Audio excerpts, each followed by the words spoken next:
Bonsoir tout le monde. Donc, je suis Emmanuel Chauchine, je suis délégué de l'AFDAS sur le territoire auvergnat et rhône-alpin. Donc, merci encore au CROSS de nous avoir conviés pour cette présentation ce soir. Nous allons intervenir, Amélie et moi, sur les dispositifs de la formation professionnelle. Donc, n'hésitez pas à nous interpeller sur des questions pratico-pratiques, parce que c'est vrai que le sujet il est super technique et un peu complexe. Donc, on est là pour essayer de vulgariser les choses et de travailler aussi voilà, sur vos questions, vos attentes par rapport à ça. Amélie, si tu veux te présenter, et après on peut lancer le PowerPoint si tu le souhaites. Bonsoir à tous et toutes. Donc Amélie Duhart, je suis conseillère emploi formation sur le territoire auvergnat et j'ai également une casquette de référente régionale sport. Voilà, donc c'est l'une des raisons pour laquelle c'est moi qui présenterai une partie du PowerPoint de ce soir. Voilà, et je laisse la main à Emmanuel pour débuter la présentation. Tu peux juste lancer le PowerPoint comme tu as la main là-dessus. C'est parti. Donc, moi, c'était juste pour rappeler l'historique de la dernière réforme qui date de septembre 2018. Donc, nous étions, avant cette réforme de 2018, un opérateur de compétences, un OPCA. Donc, et nous gérions déjà 8 branches historiques. Nous étions plutôt sur les champs de la culture, avec les champs du spectacle, de l'exploitation cinématographique, du cinéma. On gérait également tout ce qui est loisirs, avec les parcs de loisirs, tout ce qui est champ de la communication, avec les entreprises des champs de la presse. Et donc, avec la réforme de 2018, il y a eu un effet de concentration. Donc, les OPCA que nous étions opérateurs, organismes paritaires collecteurs agréés, nous sommes devenus opérateurs de compétences. Donc, il y a eu un effet de concentration. Donc, nous étions 21 OPCA encore en 2018 et nous sommes passés à 11 opérateurs de compétences sur l'exercice 2019. Certaines des branches qui nous ont rejoints, comme les branches, la vôtre, le champ du sport. On a aussi récupéré tout ce qui est tourisme avec l'hôtellerie de plein air et les offices du tourisme. On a récupéré aussi certaines parties dans le domaine des loisirs avec les casinos. On a récupéré également les télécoms, qui est une branche assez importante, mais plus sur l'île de France. Et on a également récupéré le golf et les agences de mannequins. Donc, voilà le périmètre d'action de notre champ de compétences aujourd'hui. Nous gérons 44 branches professionnelles regroupées dans ces 15 grands secteurs d'activité. Donc, effet de concentration. Nous sommes une association, loi 1901, avec un principe de paritarisme. Donc, notre conseil d'administration est composé à moitié des 5 centrales syndicales salariées, FO, CGT, CFTC, CFE, CGC, ainsi de suite. Et en phase 2, vous avez les syndicats d'employeurs de ces 15 grands champs d'activité. Après, juste pour passer sur la slide suivante, et on va effectivement rentrer sur les… Donc, d'abord, un petit focus sur les chiffres sur le territoire. Donc nous gérions en gros 4000 structures adhérentes quand nous étions en cas, et là, nous sommes passés à une gestion de 7200 structures adhérentes sur notre territoire auvergnat et rhône-alpin. Et vous le voyez tout de suite, vous, champ du sport, vous représentez un peu moins de la moitié de ces 7000 structures sur notre territoire auvergnat et rhône-alpin. Quand on parle de structures adhérentes, pour moi, ce sont des structures qui emploient à minima des salariés et qui versent une cotisation au niveau de l'AFDAS par rapport à tout ce qui est champ de la formation professionnelle et également tout ce qui est taxes d'apprentissage. Qui rappelle également, depuis que nous travaillons ensemble depuis avril 2019, nous, champ du sport, c'est 3 types de grands secteurs, champ associatif. Après, vous avez aussi un champ marchand et vous avez aussi un champ professionnel avec les OL, la SSE, les clubs de basket, ainsi de suite. Pour revenir aussi ensuite par rapport à cette cartographie et par rapport aux autres structures adhérentes, nous, par rapport à notre périmètre et par rapport à ces 7200 structures, 92% des structures adhérentes à l'AFDAS sont des structures de moins de 11 collaborateurs. Donc, c'est plutôt des TPE que nous gérons par rapport à notre périmètre d'activité. On va rentrer ensuite sur la cartographie des dispositifs. Donc, juste là. Donc là, c'est la cartographie aujourd'hui des dispositifs de la formation professionnelle. Donc, il y a eu un effet de concentration, donc le fait que nous soyons devenus opérateurs de compétences et que nous soyons par rapport aux 11 opérateurs restants aujourd'hui. Par contre, il y a eu un dispatching de certains dispositifs que nous portions jusqu'à fin 2018 et fin 2019 et que nous ne portons plus maintenant aujourd'hui par rapport à la formation continue.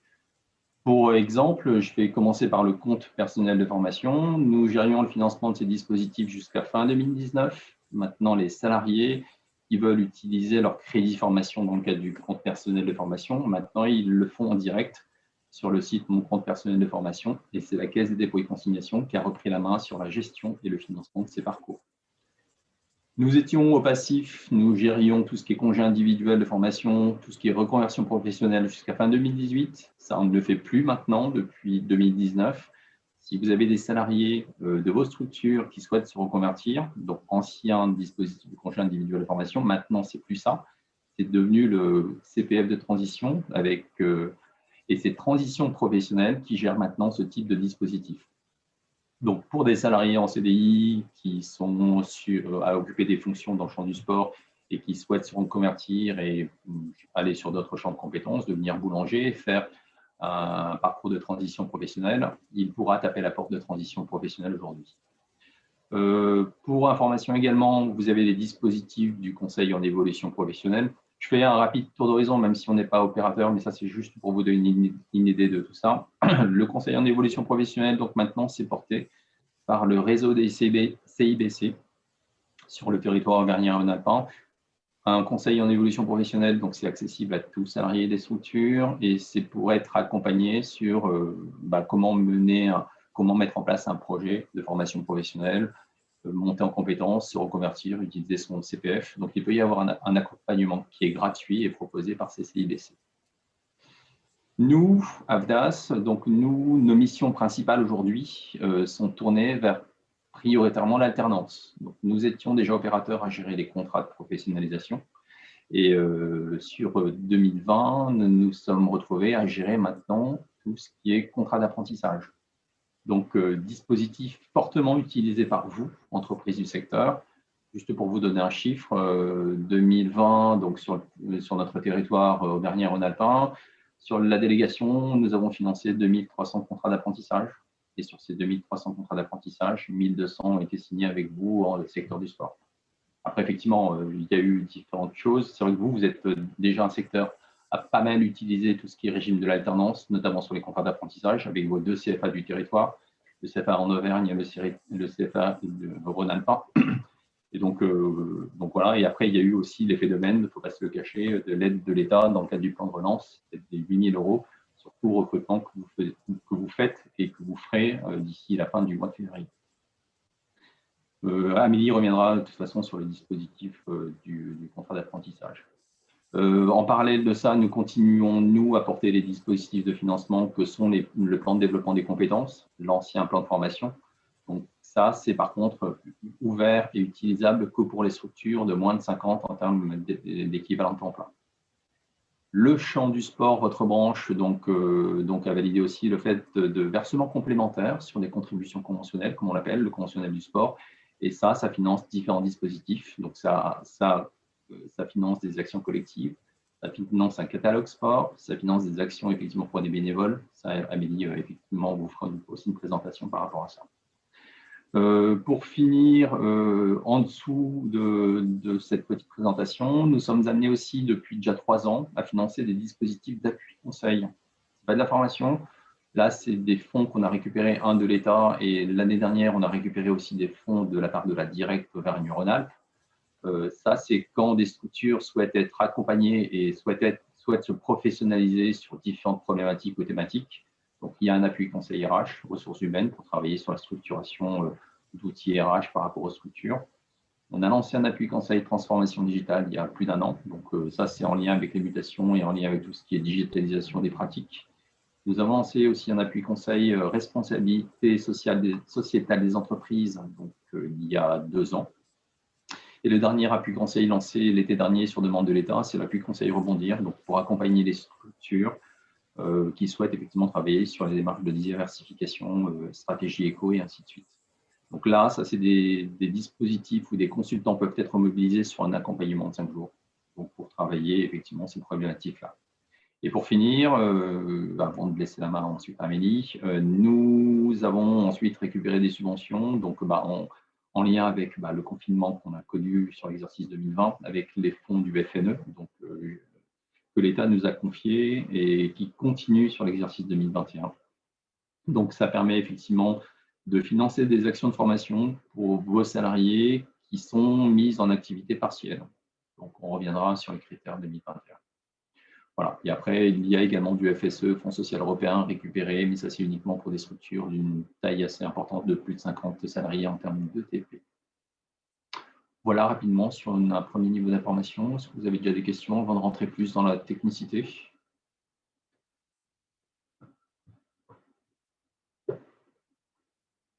Je te laisse la main du coup, Amélie. Alors moi, je vais enchaîner avec la présentation des critères de prise en charge au titre de l'année 2021. Donc, je commence avec le dispositif de l'alternance qui recouvre le contrat de professionnalisation et le contrat d'apprentissage. En ce qui concerne le contrat de professionnalisation, l'OPCO, l'AFDAS, va financer, donc va prendre en charge le coût pédagogique de la formation. Cette prise en charge, elle va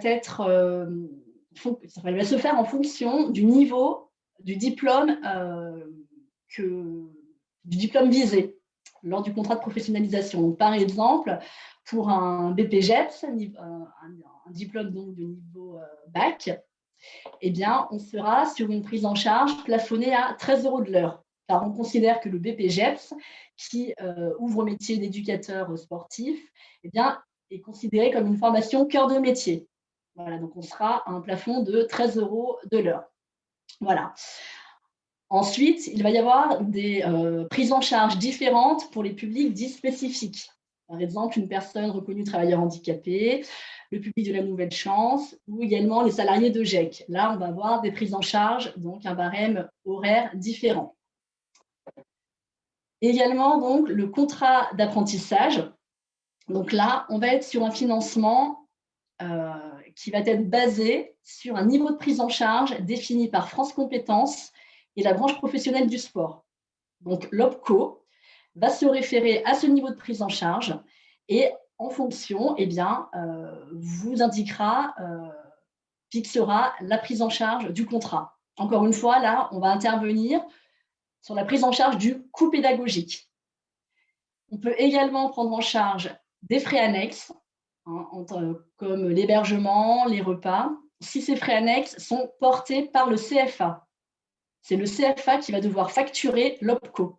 On ne va pas pouvoir rembourser des frais annexes dans le cadre d'un contrat d'apprentissage directement à l'employeur.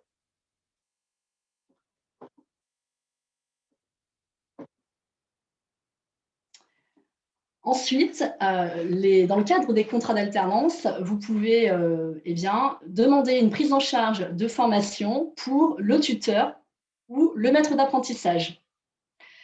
Donc, pour la formation de tuteurs qui vont concerner le contrat de professionnalisation, on va pouvoir prendre en charge la formation à hauteur d'un plafond de 15 € de l'heure, sur une durée maximale de formation de 21 heures. Et idem pour le maître d'apprentissage. Donc là, ça ne figure pas sur le slide, mais je l'ajouterai. Voilà.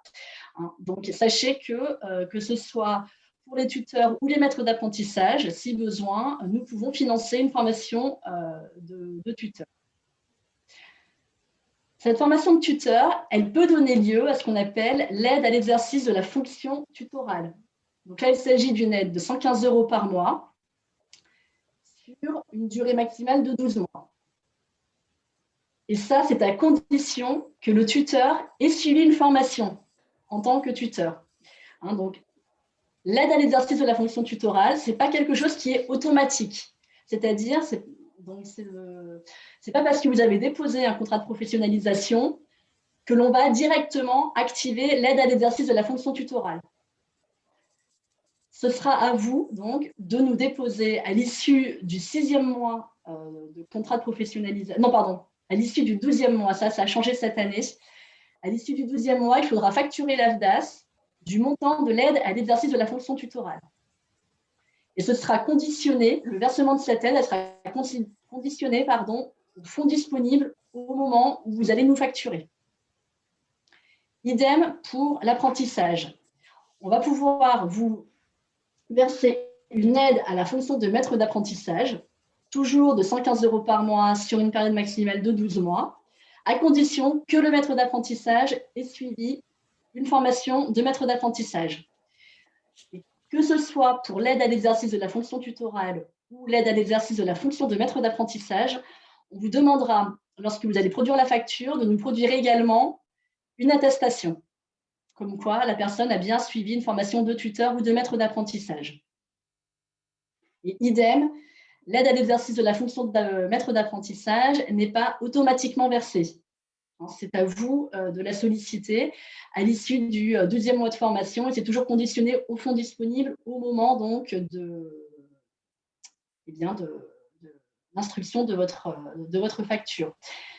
Alors, à savoir que si vous faites former votre maître d'apprentissage ou votre tuteur, vous êtes en capacité de nous produire une attestation. À ce moment-là, vous pouvez contacter votre conseiller pour demander à ce qu'on provisionne l'aide à l'exercice de la fonction tutorale ou de la fonction de maître d'apprentissage. Voilà, ça, c'est possible. Et comme ça vous assure le versement de l'aide une fois la période des 12 mois écoulée. Est-ce que vous avez des questions sur ce qui vient d'être présenté? Oui, à ce sujet, je vois quelques questions qui apparaissent sur le côté. Nous avons une personne qui nous demande, pouvez-vous nous confirmer que l'aide de maître d'apprentissage nécessite aussi une formation? Oui, tout à fait. Et c'est d'ailleurs une information qui manque sur la slide. Ce n'était pas le cas pour les contrats d'apprentissage signés en 2020, mais pour les contrats d'apprentissage signés à partir de 2021, en effet, on demandera à ce que le maître d'apprentissage soit formé pour que vous puissiez bénéficier de l'aide à l'exercice de la fonction de maître d'apprentissage. Donc oui, pour les contrats d'apprentissage signés en 2021. Par contre, pour les contrats signés en 2020, là, on ne vous demandera pas cette attestation de formation pour le maître d'apprentissage. Attention, pour les contrats de professionnalisation, même pour se signer en 2020, on demande à ce que le tuteur ait suivi une formation de tuteur pour pouvoir bénéficier de l'aide à l'exercice de la fonction tutorale. Voilà. Une autre question également, qui est de savoir si ces critères s'appliquent bien au contrat d'apprentissage qui débute en 2021. Donc, Oui, pour les contrats de professionnalisation qui débutent en 2021, il faudra bien que le tuteur ait suivi une formation, que l'employeur puisse produire une attestation et qu'il nous facture donc du montant de l'aide à l'exercice de la fonction tutorale.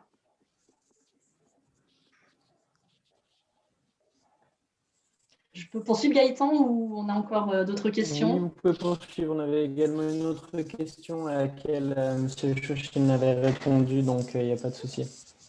Emmanuel, tu voulais rajouter quelque chose? Non? Non, très clair, tu peux continuer. Ok. Ensuite, donc, le plan légal. Donc, lorsque vous versez votre contribution à la formation professionnelle, alors contribution unique pardon, à la formation professionnelle et à l'apprentissage, ce qu'on appelle maintenant CUFPA suite à la réforme, eh bien, vous avez une partie de votre contribution qui représente la part légale, c'est-à-dire la part qui est fixée par la loi, la part réglementaire. Hein, vous avez un taux légal. Et donc, cette contribution légale, elle va venir alimenter donc ce qu'on appelle le plan de développement des compétences. Et donc, ça vous donne accès à un budget mobilisable. En fonction, le montant de ce budget, il va se faire en fonction donc de la taille de votre structure. Si votre structure, votre club, a moins de 11 équivalents temps plein, moins de 11 salariés, eh bien dans ce cas, vous pouvez mobiliser un budget de 3 200 € par an pour les entreprises, plutôt pour les associations, les clubs, structures qui seraient assujetties à la TVA. Celles qui ne seraient pas assujetties à la TVA, eh bien, nous avons rehaussé le budget à 3 350 pour compenser le fait que lorsque vous versez votre contribution unique à la formation professionnelle et à l'apprentissage, on vous demande de régler la TVA, bien que vous ne soyez pas assujetti. L'AFDAS appelle la TVA. Et donc, pour compenser cet appel à la TVA lors du versement de votre contribution, eh bien, nous avons rehaussé le budget mobilisable au titre du plan de développement des compétences. Attention, ce budget n'est pas sanctuarisé sur votre club, sur votre association, votre ligue, votre comité.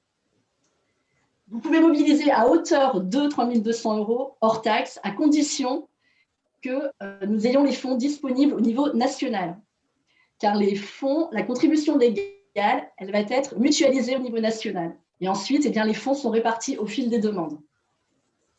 Donc, ce n'est pas parce que vous n'avez jamais demandé de prise en charge de formation que le cas échéant, en fin d'année, vous nous faites une demande, qu'elle sera automatiquement acceptée. Ça dépend toujours des fonds disponibles au niveau national. Donc, parfois, en fin d'année, vous pouvez avoir un refus parce que malheureusement, bien que vous n'ayez jamais demandé de prise en charge de formation, nous n'ayons plus les fonds suffisants au niveau de la mutualisation.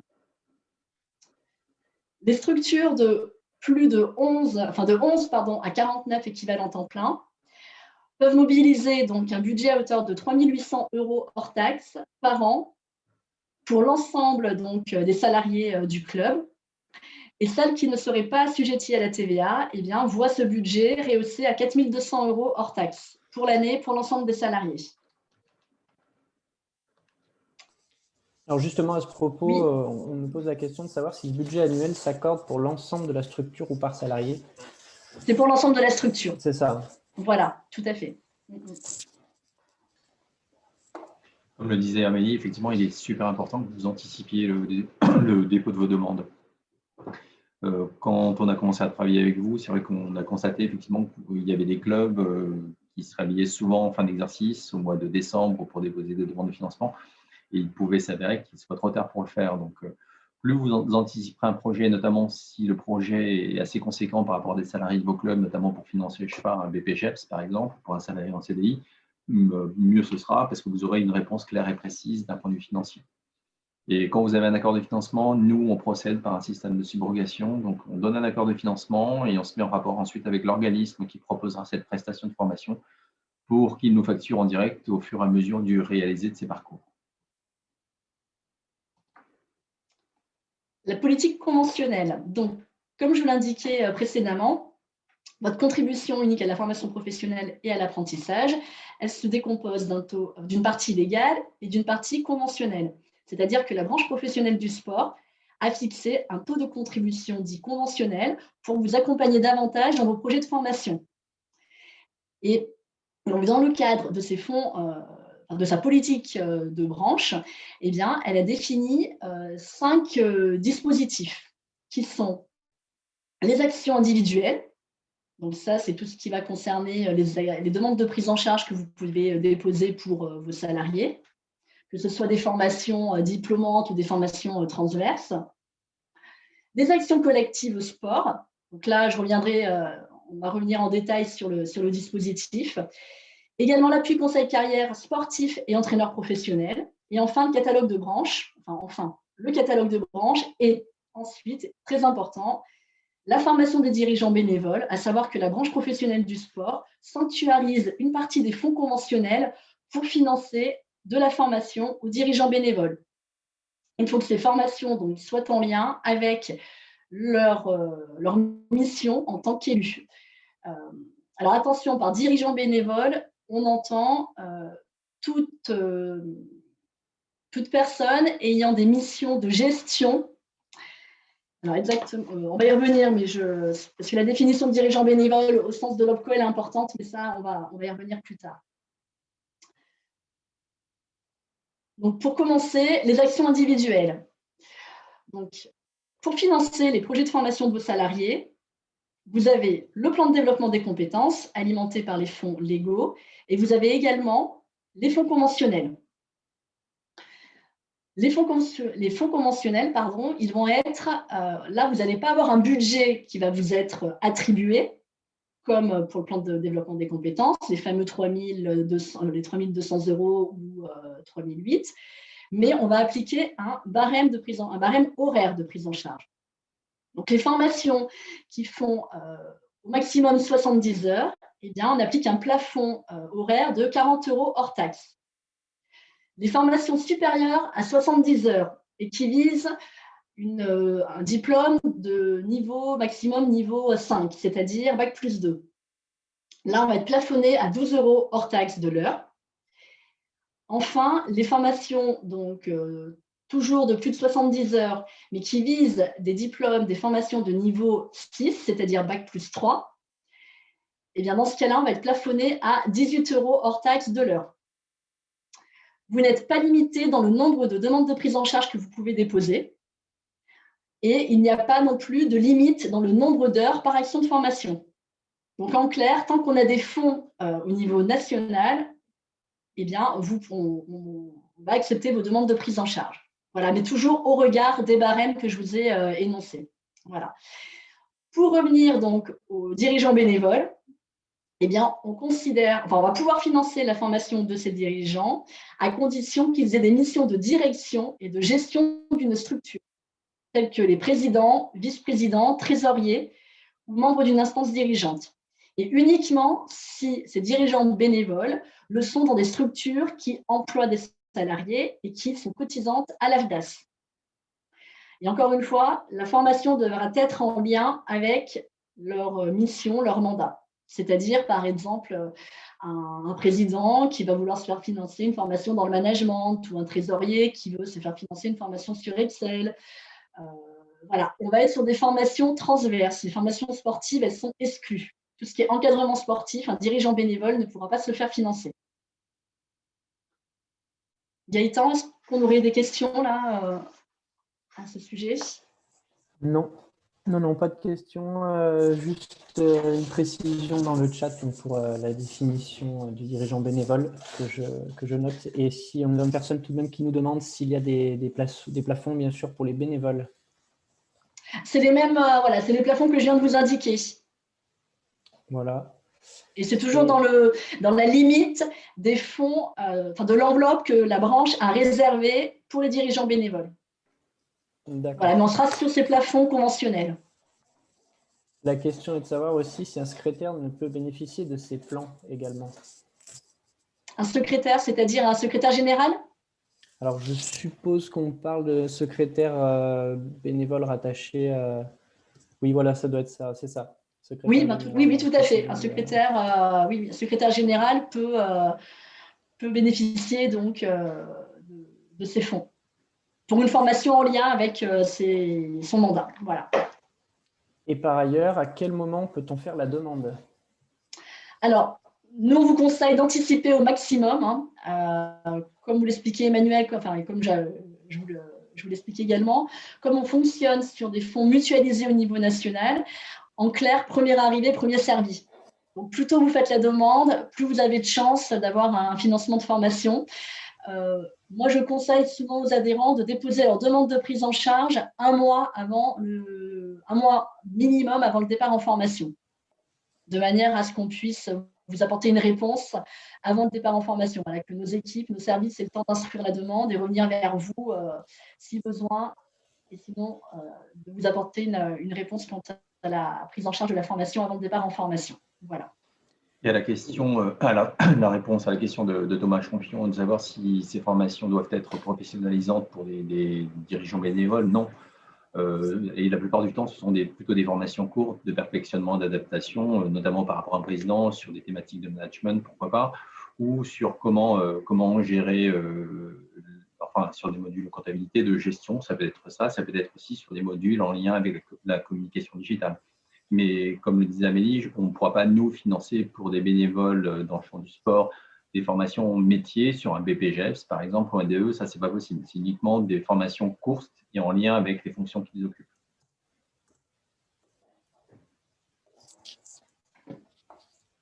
Je poursuis, Gaëtan? Oui? C'est bon, vous pouvez poursuivre. Le dispositif des actions collectives sport. Donc, une action collective, pour déposer donc pour avoir accès à ce dispositif, il faut que l'action de formation concerne entre 6 à 25 stagiaires. Ensuite, il faut minimum deux clubs différents, 2 structures adhérentes à l'AFDAS. Autre condition, l'action de formation doit être inférieure à 15 jours, maximum 15 jours. On ne peut pas financer de certification inscrite au RNCP. Et attention, à partir de la 16e action collective déposée, eh bien, le dossier passe devant la commission de gestion du conventionnel. Voilà. Donc, une action collective au sport, il faut à minima 6 stagiaires, maximum 25, et 2 structures minimum différentes, voilà, adhérentes à l'AFDAS. Au niveau de la prise en charge, on va être limité à 1 800 € hors taxe par jour pour les coûts pédagogiques. Et on va être plafonné à 2 200 € hors taxe jour si vous louez une salle pour assurer la formation. Au niveau des barèmes des frais annexes, on peut prendre en charge donc des frais annexes pour les actions collectives à condition que ces frais annexes soient portés par la tête de réseau. Vous retrouvez le barème sur la gauche donc, de la diapo. On va être plafonné à 72,40 € par nuit. Les repas du midi peuvent être financés jusqu'à 15 €. Les transports, donc c'est taux réel dans la limite de 300 €. Et donc ça, c'est hors DOM. Et bon, là, les DOM, je pense que personne n'est concerné ce soir. Voilà. Donc, voilà le cadre des actions collectives sport. Donc, en principe, elles sont portées par des têtes de réseau comme vous, hein, des ligues, des comités. Voilà. Et ces actions collectives, ce que je n'ai pas précisé, c'est qu'elles sont également ouvertes aux dirigeants bénévoles si elles sont en lien, encore une fois, avec l'exercice de leur mandat. Les structures et les ligues qui peuvent proposer ces actions collectives, bien sûr, il faut qu'ils soient organismes de formation, donc avec des certifications Datadoc ou Calliope maintenant pour Horizon 2022. Parce qu'on est dans le cadre de la formation professionnelle. Gaëtan, est-ce qu'on a des questions? Une question, oui. Est-ce que les actions collectives sont pour les salariés et les bénévoles? Oui, tout à fait. Bonne question. Ça concerne et les salariés et les dirigeants bénévoles. Et on peut avoir au sein d'une même action collective un mixte des publics, hein, des salariés et des dirigeants bénévoles. Hein. Et la condition, c'est que ces salariés et dirigeants bénévoles fassent partie d'une structure adhérente à l'AFDAS. Voilà. Et on pourrait également avoir une action collective avec uniquement des dirigeants bénévoles. Ça peut s'envisager également. Voilà. Une autre question, pour bien comprendre ce qu'évoque, ce que vous évoquez sur les frais annexes, si la tête de réseau organise une action collective territoriale, est-ce que c'est à la tête de réseau de facturer les coûts, frais annexes aux participants? Alors, normalement, c'est à elle de régler, par exemple, des frais de repas. La tête de réseau, elle va devoir régler la facture directement auprès du restaurant. Voilà, et ensuite, se faire rembourser auprès de l'AFDAS. C'est ça, le fonctionnement.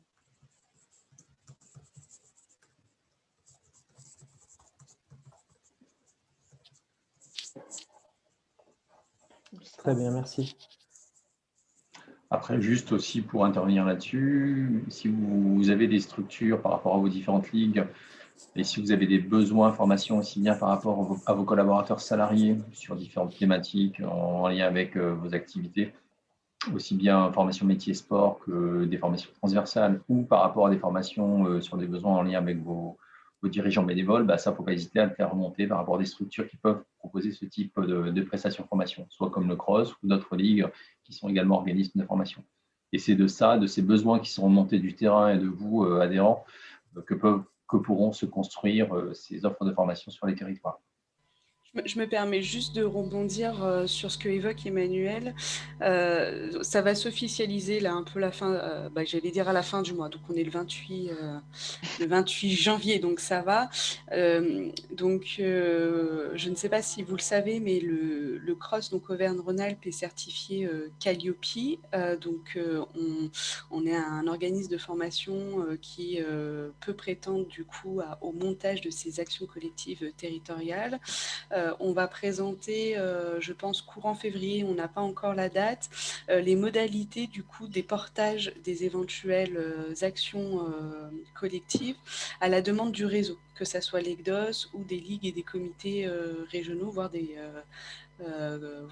comités départementaux s'ils en font la demande. Après, on n'a pas encore bien calé les aspects organisationnels. Je viens de voir qu'on aura un point de vigilance sur 15 actions collectives. Donc, je ne vais pas dire non plus le premier arrivé, premier servi, mais voilà, sachez que c'est un nouveau service du mouvement olympique cross qui pourra être présenté, proposé au réseau à compter de février, fin février 2021. Voilà. Et l'idée aussi au travers de ces actions collectives sport, c'est de décharger également les associations du volet, on va dire, administratif, dans le sens où c'est la tête de réseau qui eh bien, va se charger de déposer la demande sur son portail adhérent. Voilà.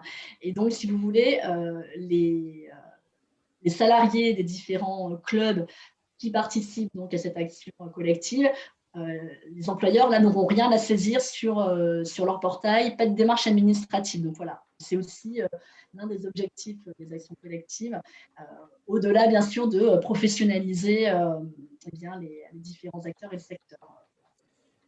On nous demande également dans le chat s'il est possible de faire une action collective pour former les maîtres d'apprentissage. Oui, oui, oui, tout à fait.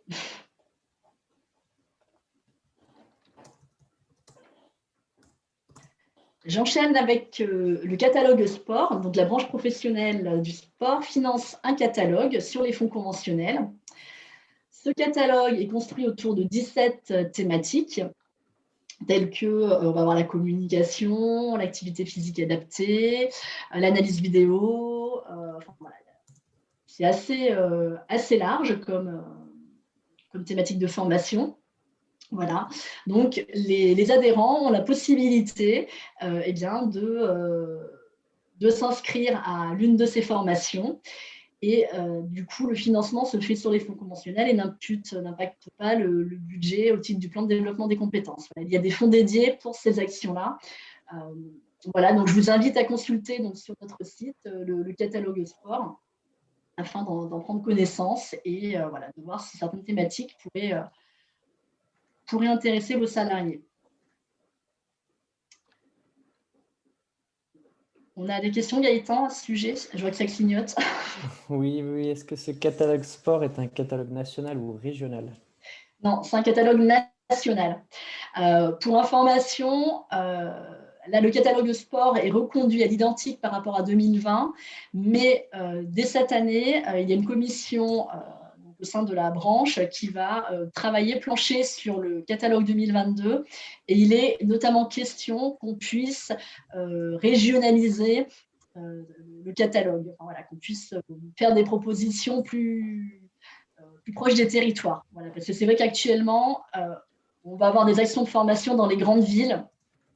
Oui. Et c'est vrai que pour certains territoires, ça peut être compliqué en termes de déplacement, de frais de déplacement, frais annexes. Voilà, donc dans l'immédiat, on est sur un catalogue national, mais normalement, les choses devraient évoluer pour 2022.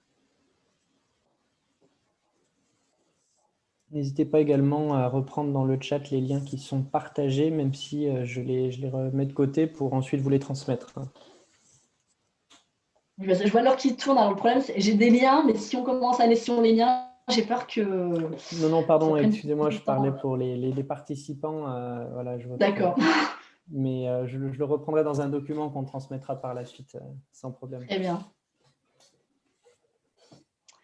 Autre dispositif, l'appui conseil carrière, qui lui s'adresse aux sportifs professionnels et entraîneurs professionnels qui s'interrogent et commencent à préparer leur reconversion.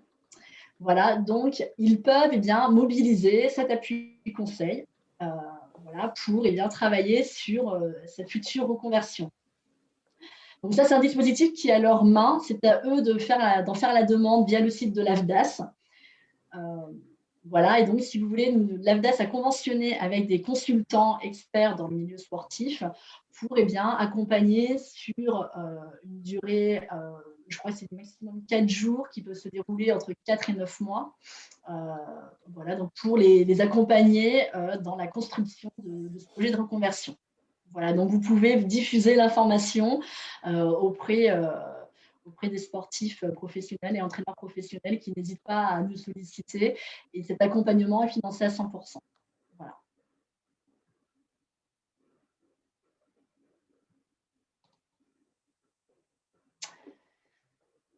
Donc, on arrive à la partie sur les actualités, telles que le FNE Formation Rebond, les appuis conseils et Maya, notre nouveau système de relations clients.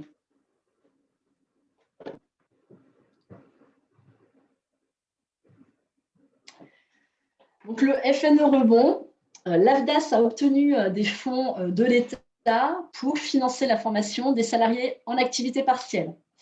Donc, qui est concerné? Eh bien, toute entreprise et association, quelle que soit sa taille, ayant une autorisation de mise en activité partielle de droit commun, qu'on appelle APDC, remise par la directe, ou une homologation pour l'activité partielle de longue durée, APLD. Tous les salariés du secteur privé en inactivité sont concernés, sauf les alternants, c'est-à-dire les contrats d'apprentissage et les contrats de professionnalisation. Les formations éligibles sont assez larges, sont exclues les formations en alternance et les formations obligatoires hygiène, sécurité qui incombent à l'employeur. Vous pouvez également faire financer dans le cadre du FNE des bilans de compétences ou des actions permettant de faire valider les acquis de l'expérience, c'est-à-dire la validation des acquis de l'expérience, la VAE. J'enchaîne avec les modalités pédagogiques. Donc, la formation dans le cadre de l'activité partielle, elle peut se faire 100% à distance ou en présentiel ou en mixte, c'est-à-dire du distanciel et du présentiel. Les formations doivent débuter au plus tôt le 1er janvier 2021. Et la formation doit se dérouler uniquement pendant la période d'inactivité, c'est-à-dire pendant la période chômée. Les financements, donc à ce jour, le FNE finance donc 70% des coûts pédagogiques lorsqu'il s'agit d'une activité partielle de droit commun. Donc l'activité partielle de droit commun, vous êtes dans ce cas-là lorsque la directe vous attribue des autorisations pour des périodes de 3 mois. Donc dans le sport, on a quand même, j'ai envie de dire que la majorité des autorisations relèvent du droit commun. On a aussi des structures qui ont eu donc, des autorisations pour des activités partielles de longue durée. Donc là, on va être sur une prise en charge à hauteur de 80% du coût pédagogique avec un plafond moyen de 6 000 € TTC. Ce qui veut dire 4 800 € de participation FNE en moyenne par salarié. Voilà. Donc, vous allez me dire, qu'en est-il du reste à charge? Donc, à ce jour, la branche professionnelle du sport doit se réunir début février pour statuer sur une éventuelle prise en charge de ce reste à charge dans le cadre des fonds conventionnels. En parallèle, nous sommes en attente d'évolution du dispositif FNE Formation Rebond. Il serait question que le FNE Rebond puisse prendre en charge 100% des coûts pédagogiques. Nous sommes, donc, comme je vous l'ai indiqué, en attente d'un décret. Voilà, donc à ce jour, on est sur 70 ou 80% de prise en charge. Et voilà, on a les demandes qui nous arriveraient pour les structures du sport, nous les mettons en attente afin de voir ce que décidera la branche et de connaître le décret du nouveau décret concernant le FNE. Voilà, parce qu'il se peut que on espère qu'on puisse financer vos projets à 100%, mais bon, voilà, on est en attente de plusieurs décisions. En ce qui concerne la demande, les modalités, vous devez remplir donc une demande FNE Formation Rebond qui se présente sous la forme d'un tableau Excel.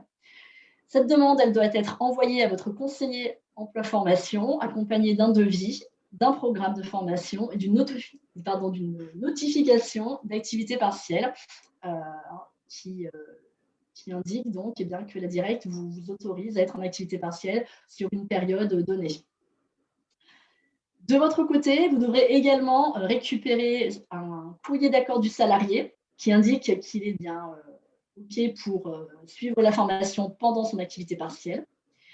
Ce document, il faudra le conserver. On ne vous le demandera pas pour l'instruction ni pour le règlement, mais par contre, voilà, vous devrez le conserver en cas de contrôle. Et enfin, vous devrez également remettre une attestation de maintien dans l'emploi à votre salarié, et ce document, il faudra le conserver également en cas de contrôle. J'imagine qu'il y a pas mal de questions. Alors déjà, une première question, est-ce que les demandes GNE rebond s'inscrivent dans la plateforme MyA? Oui, bonne question. Alors, la première étape, c'est j'envoie le tableau Excel qui se nomme demande de prise en charge formation effet de rebond à mon conseiller emploi formation. Le conseiller fait une préinstruction et ensuite il retourne un accord favorable ou défavorable, enfin un accord ou un refus à l'employeur. Et s'il y a un accord de prise en charge, un accord de principe, dans ce cas-là, la structure doit déposer sa demande sur la plateforme, sur son compte adhérent Maya. Je ne sais pas si je suis claire. Très bien. C'est vrai qu'ensuite, on est sur des demandes bien spécifiques, donc c'est pour ça qu'il y a ce formalisme. Donc, on est effectivement sur des subventions et donc et l'État est regardant aussi sur les pièces qu'on aura justifiées demain en cas de contrôle sur ce type de dispositif. Là, aujourd'hui, nous sommes, comme le disait Amélie, sur des financements FNE qu'on a signés avec la DGEFP, donc du 1er janvier 2021 et ça court jusqu'à fin juin 2021. Après, effectivement, il y a des effets d'annonce, comme Amélie le précisait, qui ont été faits par la ministre du Travail il y a 2 semaines, qui précise éventuellement une évolution des participations à hauteur de 100% pour des structures de moins de 300 salariés. C'est pour ça qu'on reste un peu dans l'expectative sur du court terme. Mais en tout cas, si les structures du territoire sont en activité partielle, s'il y a des projets sur du court, moyen terme, donc il est possible de nous solliciter là-dessus. Nous sommes effectivement l'intervenant financier sur ces projets. Et sur la première période, pardon Amélie, sur la première période, sur le premier confinement, donc sur le premier confinement, il y avait eu des critères de 1 500 € TTC par action de formation et par salarié. Et souvent, c'était des formations de perfectionnement, d'adaptation, il pouvait y avoir du management, il y avait des cours de langue qu'on avait financés.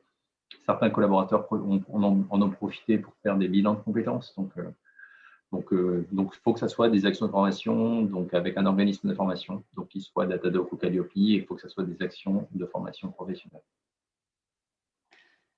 Et donc, si vous êtes concerné par l'activité partielle et donc vous avez des projets de formation pour vos salariés, je vous encourage à prendre contact avec votre conseillère emploi formation. Je vous donnerai en fin de présentation, il y a une slide qui vous donne donc le nom de vos interlocuteurs sur les territoires. Et moi, je vous conseille de vous rapprocher d'elle afin donc d'échanger sur le projet et voir si oui ou non ça peut entrer dans le cadre du FNE. Voilà.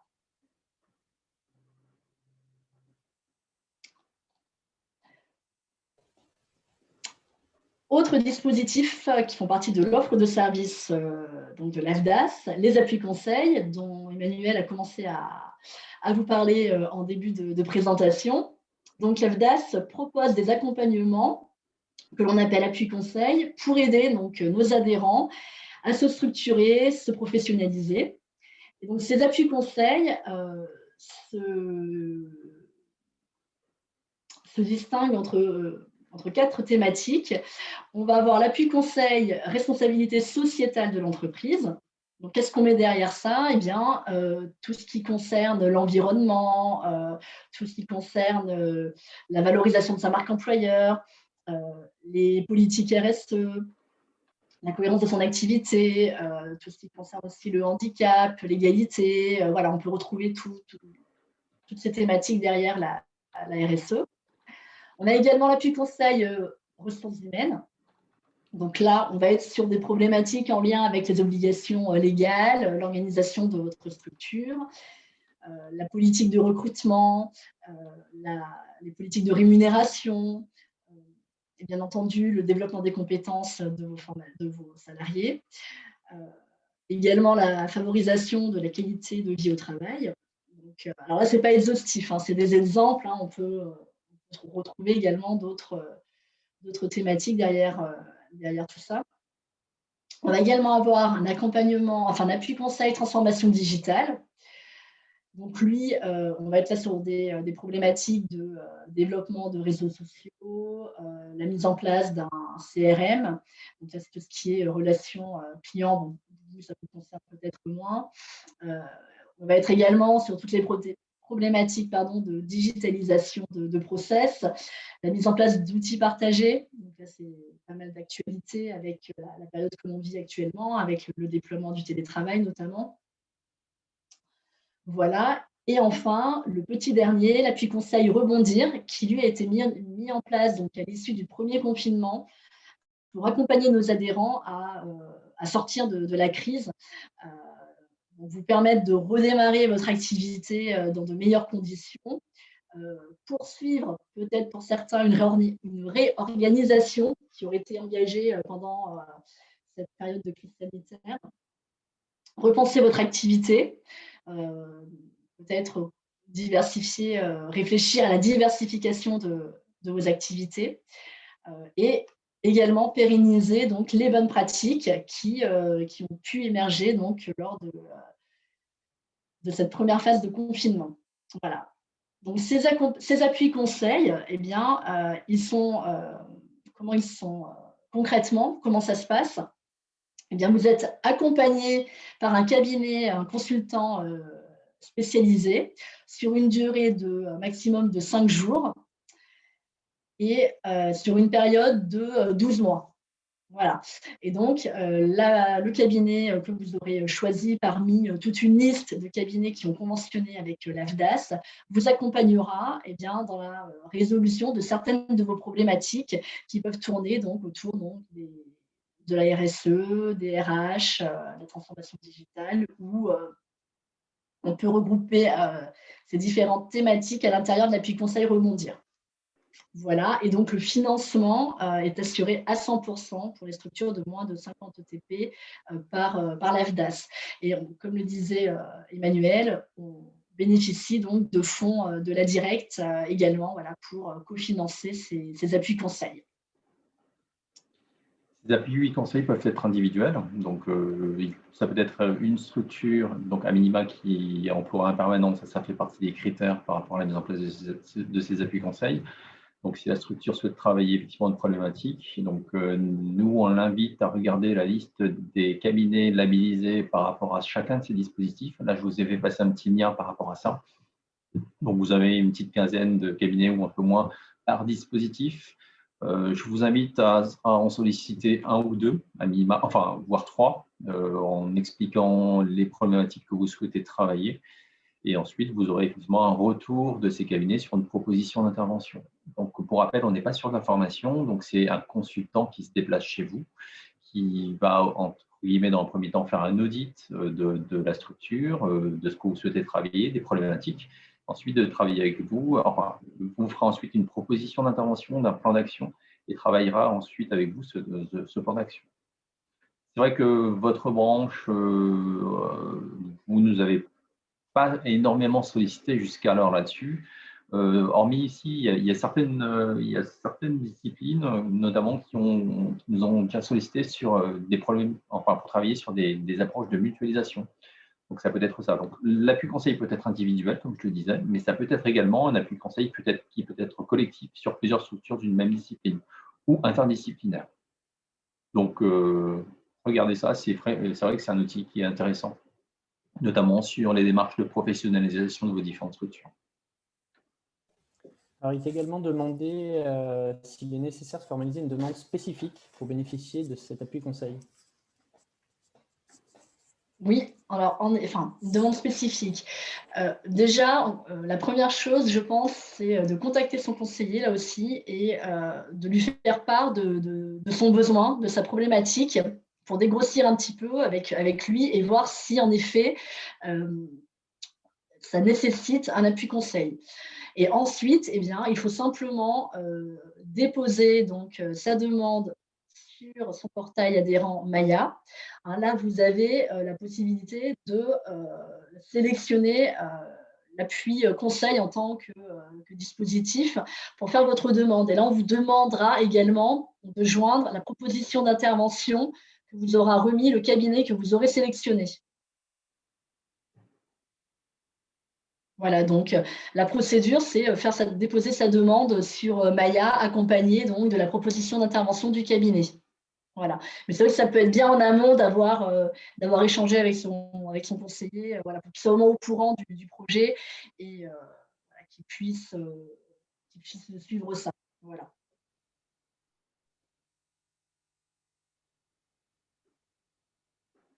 On peut poursuivre ou on a encore des questions, Gaëtan? Très bien, merci. Une autre question. Oui, voilà, je pense que ça fait écho un petit peu à ce que vous venez de dire. Faut-il d'abord solliciter un cabinet? Oui, voilà. En fait, si vous voulez, vous verrez sur le lien que vous envoyez, Emmanuel. Pour les différents appuis conseils, on vous propose donc toute une liste sur la région Auvergne-Rhône-Alpes de cabinets avec lesquels que vous pouvez solliciter pour un appui conseil. Voilà. Hein, donc là, comme le disait Emmanuel, on vous conseille à minima donc contacter d'eux, de voir quelles peuvent être leurs propositions, quel est votre ressenti, est-ce que ça passe bien ou pas, voilà. Et à partir de là, vous pouvez faire votre choix. Voilà, et lui demander une proposition d'intervention que vous soumettrez avec votre demande sur le portail Maya. Très bien, merci. Et donc, ça ne vous aura pas échappé, j'imagine. Nous avons, depuis cet été, un nouveau système d'information, relations clients, avec l'arrivée de Maya, qui est donc votre nouveau portail adhérent et nouveau portail prestataire pour ceux qui sont également organismes de formation. Donc, rapidement, donc un rappel sur l'accès, comment accéder donc, à cet espace Maya adhérent. Donc, depuis le site de l'AFDAS, lorsque vous arrivez sur la page d'accueil, vous avez normalement un pavé donc entreprise et à côté un pavé particulier. Vous êtes une entreprise, un club, une association, donc vous cliquez sur accéder à votre espace. Vous allez être redirigé sur une nouvelle page et sur cette page, en haut à droite, dans le bandeau orange, vous avez se connecter. Vous cliquez et là, on vous demandera donc de rentrer votre nom d'utilisateur. Attention, c'est assez particulier. Le nom d'utilisateur, c'est votre adresse mail suivi de points A minuscule et votre numéro adhérent. Et tout ça, ça forme votre nom d'utilisateur. Voilà. Ensuite, normalement, lorsque votre accès a été créé, vous avez dû recevoir un mail de l'AFDAS. Attention, ce mail peut arriver dans les spams. Et donc, dans le corps de ce mail, on vous donne votre nom d'utilisateur et également, vous avez un lien sur lequel il faut cliquer pour créer votre mot de passe. Ce mot de passe, il faut bien le conserver, bien le noter parce qu'on vous le redemandera à chaque fois. Et une fois que vous avez donc créé votre mot de passe, du moins là, dans ce cas-là, une fois que vous l'avez saisi, vous cliquez sur se connecter et vous avez accès donc à la page et à votre portail adhérent depuis lequel vous pourrez déposer les demandes de prise en charge, consulter l'état de vos dossiers, faire votre déclaration de salaire en ligne. Voilà, c'est aussi sur ce portail adhérent qu'on va retrouver l'ensemble des informations liées à votre compte. Avez-vous des questions à ce sujet? À ce sujet pour l'instant.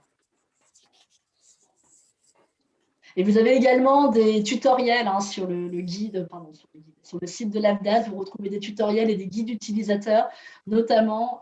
Moi, je vous conseille de consulter le guide utilisateur adhérent, où vous avez donc pas mal d'informations pour déposer la demande, mais également pour déposer des factures lorsque votre structure a réglé le coût pédagogique d'une formation, notamment directement à l'organisme de formation.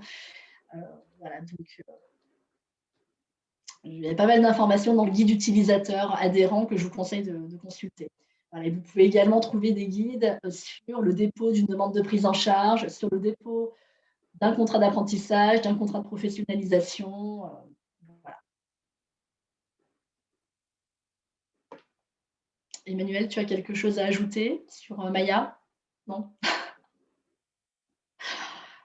Très bien. C'est vrai que c'est un nouvel outil, donc le fait qu'on a effectivement doublé le portefeuille des entreprises, donc de l'AFDAS il y a 2 ans maintenant, et c'est effectivement un chantier que nous avions lancé parce que nous étions sous un ancien système IBM S400, donc plutôt archaïque, mais qui a bien tenu le choc parce qu'on l'a depuis effectivement 1972. Donc là, du coup, on a opté pour ce nouveau système et maintenant toutes les demandes se font en ligne. Et, les organismes de formation ont également accès à cette plateforme pour voir effectivement le suivi des dossiers qui sont en cours et pour nous facturer également en direct les différentes prestations que nous avons validées. Alors pour terminer, je vous ai mis une slide avec le nom des conseillères, parce que nous sommes pour le moment une équipe de conseillères féminines. Donc vous avez le nom de chaque conseillère sur les différents territoires. Voilà. Donc n'hésitez pas à vous rapprocher d'elles pour vos différents projets de formation. À l'exception donc des actions collectives où eh bien, c'est moi qui serai votre interlocutrice, notamment si vous n'en avez jamais déposé. Eh bien, dans ce cas-là, je vous demanderai de me contacter pour me faire part de vos projets, qu'on en discute ensemble et qu'on s'assure que tout est OK. Voilà. Et puis à partir de là, pour le suivi, vous pourrez voir bien sûr avec votre conseillère voilà, sur le territoire. Donc, sur l'Auvergne, ce sera moi.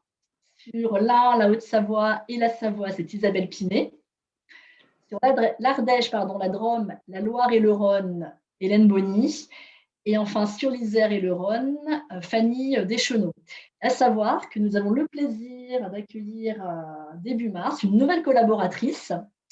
Alors, j'ai son prénom, mais je suis désolée, je n'ai pas son nom, Charlotte, voilà, qui va nous rejoindre. Alors, il risque d'y avoir certaines modifications au niveau des portefeuilles.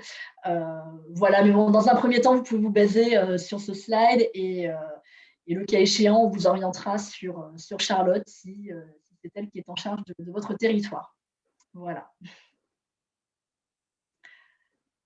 J'en ai terminé donc, pour la présentation. Je vous remercie de votre attention. J'espère que ça n'aura pas été trop descendant. Voilà. Alors, il me semble qu'il y avait une question qui était passée à travers les mailles du filet, mais vous avez dû y répondre partiellement, à mon avis, il me semble. C'était par rapport à l'appui conseil. Est-ce qu'il peut être mobilisé seulement sur les thématiques que vous avez citées, RH, RSE, Digital et AFEST, ou bien est-ce qu'on peut le mobiliser sur une problématique liée par exemple au management ou sur la mobilisation des bénévoles?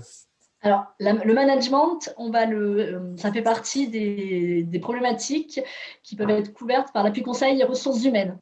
Donc, tout à fait, le management, une problématique autour du management, ça peut être traité au travers d'un appui conseil ressources humaines. D'accord. Et la mobilisation des bénévoles, alors ça ne peut pas faire l'objet d'un appui conseil simplement sur cette problématique, mais ça peut être traité avec une organisation plus générale, plus globale de l'association. Et au travers d'un appui conseil RH, pourquoi pas. Ouais. Oui, englobé avec une autre thématique. Voilà. D'accord.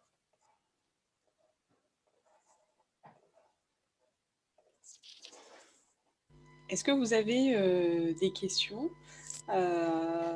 puisque donc Emmanuel et Amélie ont terminé leur exposé. Voilà, vous avez la parole si vous avez besoin peut-être d'informations un peu plus complémentaires sur le contenu proposé. Je vous rappelle voilà, que Gaëtan a bien modéré quand même les questions. Donc, toutes les questions qui ont été posées voilà, auront une réponse apportée dans une FAQ, une foire à questions. J'ai vu que donc Emmanuel, au cours de l'exposé, a aussi transmis un certain nombre de liens qui a été repris également par Gaëtan.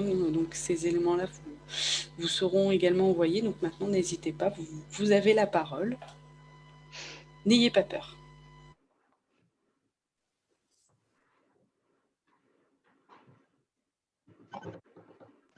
Les a endormis. Non, ça a été très clair, Amélie. Nous ne les avons pas endormis, c'est que ça a été très clair. Ok, très bien. Eh bien, écoutez, si vous n'avez pas d'autres questions, merci pour votre attention. On vous enverra également un questionnaire de satisfaction sur le déroulé de cette soirée. Je vous remercie par avance de bien nous refaire nos retours, parce que comme on est un organisme de formation, nous devons être vigilants à la qualité des prestations que nous délivrons. Donc voilà, ce questionnaire de satisfaction pourra aussi nous permettre voilà, de prendre la tendance sur le ressenti global de cette soirée et même de l'améliorer ou de les compléter pour les prochaines. Y a-t-il un retard dans les traitements des dossiers? Emmanuel, je te laisse répondre. Avec l'outil Maya, on s'est en principe pas mal amélioré par rapport, et ça je vous le conseille, dans le premier semestre 2020, c'était très compliqué. Là, en principe, sur Maya, si les adhérents, si les clubs enfin, et les différentes associations ont fait les demandes sur Maya, en principe, c'est censé aller plus vite. On a bloqué des dossiers début décembre parce qu'il n'y avait plus de fonds sur le conventionnel du sport. Donc, et on les a fait patienter pour les financer sur l'exercice 2021. Mais après, non, là, pour moi, on est plutôt à jour. Après, s'il y a des soucis, ne pas hésiter à nous le faire remonter. Il y a aussi une chose qui va évoluer par rapport à la gestion. Donc, nous, en délégation, donc, notamment la délégation de Lyon, nous avions la casquette d'être gestionnaire des dossiers, financeur également. Donc, demain, on ne l'aura plus. Il y a une centralisation qui se prépare là, pour début février, donc c'est déjà demain. Et il y aura un centre de gestion qui est en train de se mettre en place sur Rennes. Donc, la gestion sera transmise à des collègues donc rennais, donc avec Guillaume Douaneau qui est un des adjoints aujourd'hui et qui est plutôt très bien et qui maîtrise bien les dossiers. Et ce sera ce centre de gestion qui sera financeur et qui sera les interlocuteurs sur la partie validation, financement des différents dossiers au niveau de la formation des clubs de sport.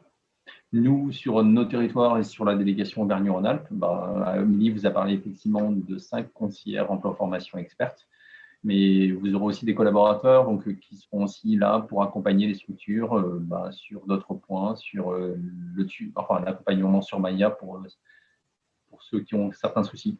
Donc, effectivement, n'hésitez pas à nous solliciter. Après, moi, je voulais aussi vous dire qu'il y a 2 rendez-vous qui se préparent. Le premier, moyen terme 2023 avec la Coupe du Monde en rugby, donc, qui sera un événement assez important. Et après, il y a les Jeux Olympiques 2024. Donc, en lien avec ça, il y aura peut-être des actions et des réflexions sur la partie emploi, formation et avec vous. Donc, n'hésitez pas aussi donc, à nous interpeller par rapport à ça, soit par rapport à vous, soit en passant par rapport aux ligues ou en passant par rapport au cross et au Cosmos. Avec la région, avec le Pôle emploi, donc Clémence, Quentin, Froignant, donc nous avons et avec la DRJS, maintenant Drages et Drex, on a des rendez-vous ensuite trimestriels, donc on parle également entre nous, entre partenaires financiers, de problématiques emploi-formation. Donc, n'hésitez pas à nous interpeller également sur certains projets ou certaines problématiques. Si on peut intervenir ou faire remonter des points, il ne faut pas hésiter. Après, peut-être pour rebondir sur ce qu'évoquait Olivia, il y a eu la transition de cette plateforme Maya, donc il y a pas mal de structures qui ont eu un peu des dossiers qui se sont retrouvés un peu interposés dans la nouvelle organisation de gestion de l'AFDAS. Donc, comme l'a dit Emmanuel, il ne faudra pas hésiter à prendre attache avec la conseillère emploi de l'AFDAS. Après, s'il y a de nouveau des soucis, nous, on peut essayer aussi d'être en appui, en soutien au niveau du cross pour essayer de faire avancer les procédures, de lever les éventuels freins. Mais voilà, à titre d'exemple, moi j'ai monté une action de formation pour Gaëtan pour qu'il puisse se former sur Mars et le traitement de la procédure du dossier, ça a duré une dizaine de jours. Donc voilà, ça reste quand même assez fluide maintenant qu'on a bien pris en main la plateforme Maya. Est-ce que vous avez d'autres questions ?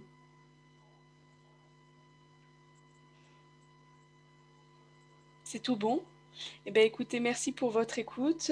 On vous enverra incessamment sous peu donc, tous les éléments. Je vous souhaite une bonne soirée et encore merci pour votre écoute. Merci à tous. Bonne Merci soirée. Mélissa, Ouais. merci Gaëtan.